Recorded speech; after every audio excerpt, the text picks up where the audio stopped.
Here's the Into the Spider-Verse Spider-Man Noir. The figure is in the new windowless packaging. There's an animated artwork behind the picture of the figure. Here's one side of the box with a picture of the figure in vanilla pose, and the artwork of the character on the other side. Here's the back of the box. This new packaging doesn't have any bio of the character, and here's the accessories that the figure comes with. The top of the box has the Into the Spider-Verse logo, and here's the bottom.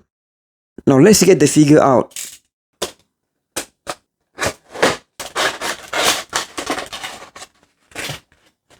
Here is the mummified figure and the mandatory slip of paper. Let's check out Spider-Ham over here. Oh, the accessories are together with the Spider-Ham. Here's the figure, and thankfully the legs are between the cardboard piece over here, so I don't think there'll be any warp of the knees, unlike the Future Foundation Spidey that I got.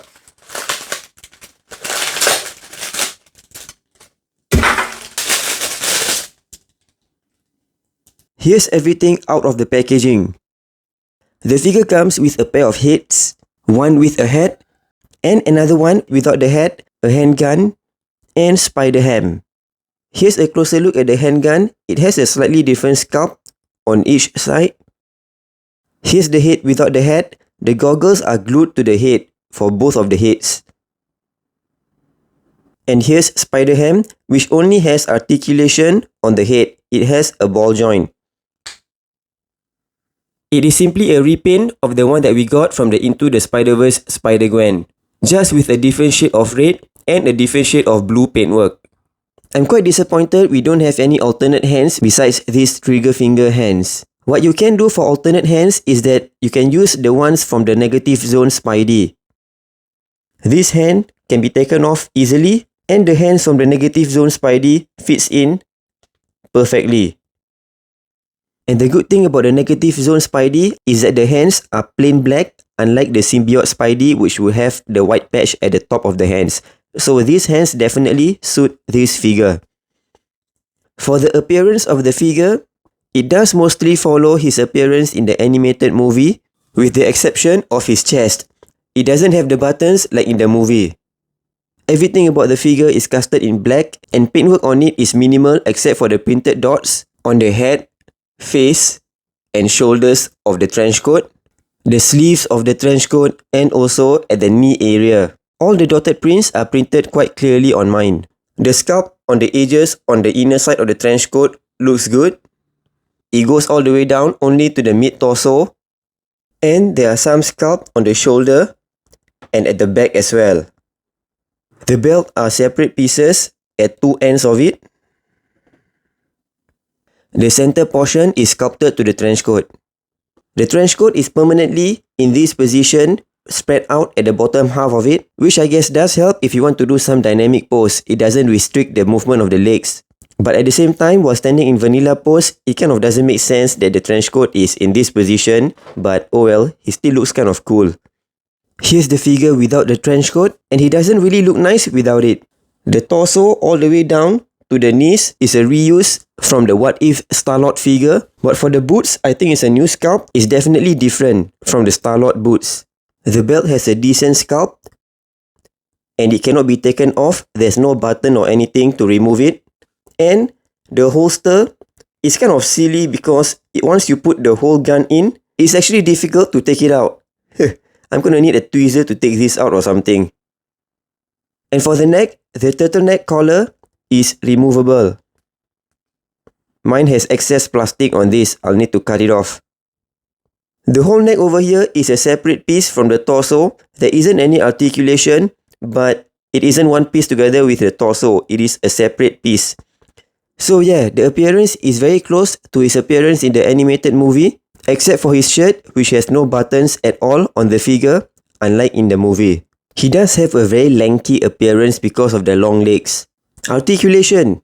Head is only able to look up this much and down this much.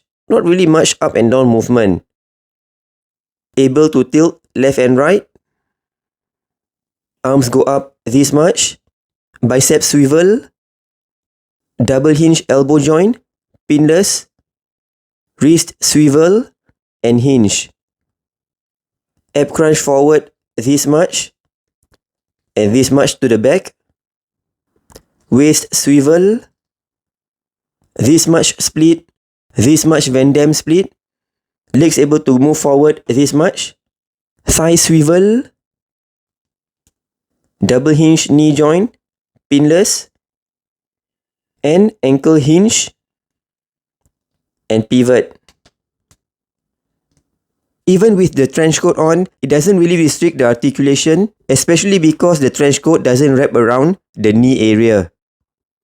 Here's the comic version of the Spider-Man Noir, and for appearance, I definitely prefer the better proportion appearance of this comic version compared to the lanky proportions of the animated movie version.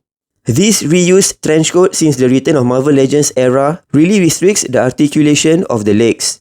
But for the torso, the comic version does have the buttons. The head sculpt is also definitely different as his appearance in the comics is slightly different. And here's the holster of this figure, which makes more sense because the handle of the gun is on the outside. Although the gun that we got is kind of silly and doesn't match the figure. Looks too futuristic. The gun from the new figure is better and also fits the holster perfectly. There's also way more creases on this comic version, on the arms and also on the pants. Here's how the comic figure looks like with the animated head and the animated head with the hat. Looks decent actually, and I feel it can still pass off as the comic version. The comic figure looks good even without the trench coat, unlike this new figure. You can also see that the new figure is slightly taller than the comic version. Between these two, I definitely prefer the comic version. Here's how the two figures look like with the trench coat swapped. The new figure looks quite okay with the old trench coat, but the old figure doesn't look good at all with the new trench coat because the trench coat doesn't fall nicely on the shoulders. Here's how the figure looks like with Pizza Spidey and Retro Spidey. The new Spider-Man Noir is slightly taller than both of these figures. Renew Your Vows Spidey and Amazing Fantasy Spidey. The Amazing Fantasy Spidey looks kind of small, and the Renew Your Vows Spidey looks kind of the same size as the new Noir. Cyborg Spidey and Gamerverse Spidey. Stealth Future Foundation and Iron Spider. Armored Spider Mark 1 and Retro Wave Peter Parker. The glasses looks kind of similar to the goggles. And here's Into the Spider-Verse Peter B. Parker and Into the Spider-Verse Spider-Gwen. I can't find my Into the Spider-Verse Miles Morales. The Peter B. Parker looks just as lanky as the Spider-Man Noir, but the head is kind of small compared to the new figure. Overall, the new figure is quite decent. I think it can kind of pass off as the comic version if you were to put it among the comic Spideys. But in terms of accuracy, the torso should have had the button-up shirt, so it should have some buttons sculpted on it, just like the comic version.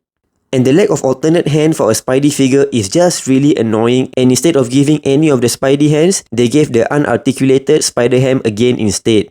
So if you don't have the comic Spider-Man Noir, this is a good substitute. But at this price point, this figure should have come with better accessories. Thanks for watching. Do check out my other reviews and subscribe to my channel if my review helps.